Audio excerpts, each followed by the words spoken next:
আবারও brown sugar পাচারের ছক বানচাল করল রায়গঞ্জ থানার পুলিশ। রায়গঞ্জ শহরের কুড়িক ব্রিজের কাছ থেকে গ্রেফতার হলো একজন।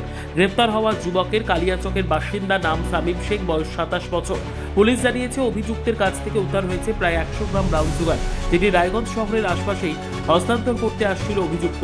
এদিন অভিযুক্তকে পাকড়াও করার পর একজন ডেপুটি ম্যাজিস্ট্রেট দেবদীপ বৈরাগী এবং ডিএসপি রোহন ভৌমিক সহ রায়গঞ্জ থানার পুলিশ টিম ঘটনাস্থলে পৌঁছে মাদক বাজেয়াপ্ত করার প্রক্রিয়া সম্পূর্ণ করেন।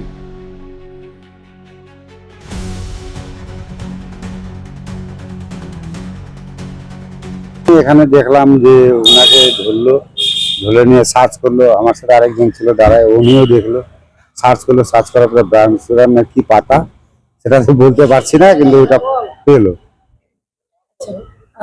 কোথা থেকে এসেছিল কিছু দেখলেন? বলে কালিয়াচক থেকে আসলো, এখানে বলে গাড়িতে বলে ধরছে নাকি, বাসে করে আসছিল বলে। তো আমরা ওখানে দোকানে দাঁড়িয়েছিলাম, আমি সেলুনের কাজ করি, হেয়ার কাটিং আমার, ওটাই কাজ করার সময় তখন দেখলাম, তখন আসলাম। স্যাররা বললো যে আসুন, আপনি দেখুন। ব্যুরো রিপোর্ট, উত্তর বাংলা সংবাদ।